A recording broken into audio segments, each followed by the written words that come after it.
Of course, to break records, you have to stay upright and in the race. The following day, Cavendish was avoiding a crash, and sadly his teammate Kostasutsu wasn't.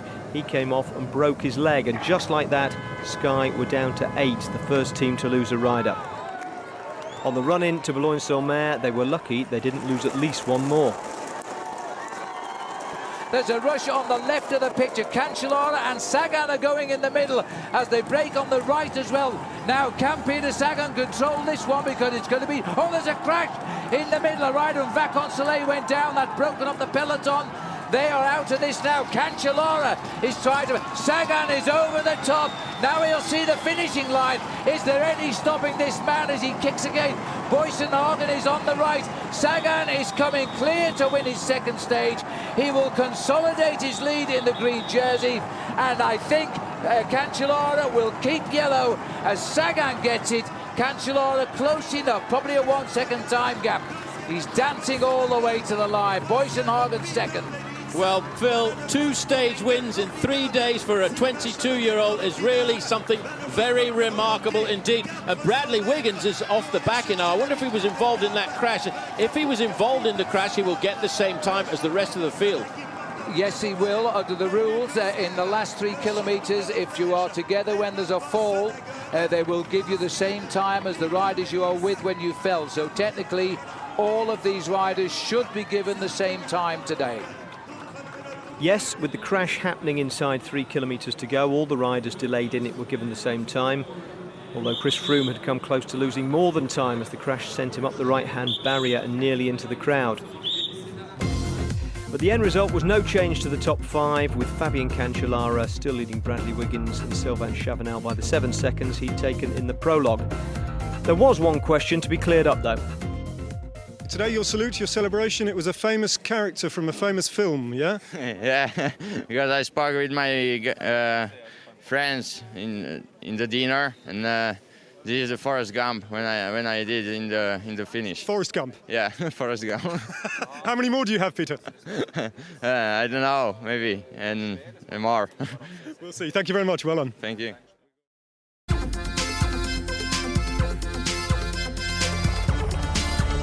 Stage 4 took the race to Rouen, hometown of the first man to win the Tour 5 times, Jacques Anquetil. It was the second flat stage of the race, and having won the first, Mark Cavendish was odds-on to repeat the trick and equal the all-time sprinters record. And now it is Lamprey, and they're riding for Alessandro Petacchi. 176 wins in his career as a cyclist, but he's going to have to take on the best boys in the world. Because if you look down the ladder there, Paul, you'll see the white jersey of Mark Cavendish, and right on his wheel again is the green jersey of Peter Sagan. But he's on the wheel of Bernie Eisel, the rider in front of him in the white jersey with a black strip down the middle. These 2 men have managed to get themselves through another stage. Tony Martin, 196, Luis Leon Sanchez, 155. They're with Tommy Danielson also. I'm afraid our riders in the surgery at the back and with the broken bones have dropped off the back of the peloton to ride in, but that's fine by them today. This is the dangerous part of the race now, as the sprinters want to gain their day before the mountains take away the flat roads of the Tour de France. There's a lot of movement to gain, but Paul, they must be coming down here now in excess of 55 kilometres. Now, they've gone down. Again, a touch Mark Cavendish has gone down. And Cavendish is in the middle of that one at the moment. And so too, I think, is Boysenhagen, but they've gone down in that pile-up. Again, a touch of wheels in the middle of the race. Sagan was in the middle there, and he went down. I don't know who went down. They went just down in front there.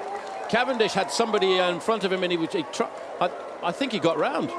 Well, we'll check again, but certainly Robbie Hunter again has gone on the ground. He was in 3 crashes yesterday. You know what? I thought that was the jersey of the world champion, but in fact it was Robbie Hunter's jersey of the South African champion. So Hunter went down. Now it's going to be a chance for Lotto Belisol. No, Cavendish is down on the ground. It is Cavendish. Sadly, he's down. Looking a little bit stunned at the moment. Good job he had a helmet on. Look at the way that's been ripped to pieces. This is the drama at the back there. Cavendish was in an ideal position. There's some serious argy-bargy, and I don't know how, but Peter Sagan, Phil, was on the ground, and he's back in the group. Well, Sagan went round. He was right on Cavendish's wheel, so I'm not too sure how on earth he didn't get involved in the crash. But we're looking at 1.7 kilometres to go. The only good news for the riders, it was inside the 3 kilometre rule, so they all get the same time, those riders, when they do come in, but I don't think they're really worried about that right now. We need to get down there now. Still, Alessandro Patacchi is down there at the moment.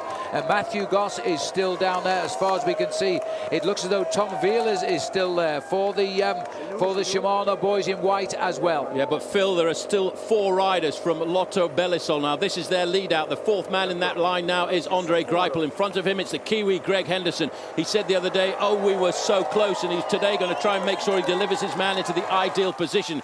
Cavendish has got to get himself to the finish. A bit of chaos at the back end, but this is the bridge now. They've got a headwind. They will turn left off this bridge, and they will face up to 900 metres to go. This is all control now for this team. Lotto Belisol still in 4th position, but locked onto his wheel is Alessandro Patacchi. They swing into the home straight now. In the distance is the finishing line. Andre Greipel is 4th wheel, but Alessandro Patacchi is 5th wheel. And then Peter Sagan is in there as well. And Goss is moving up. There's a split in the peloton.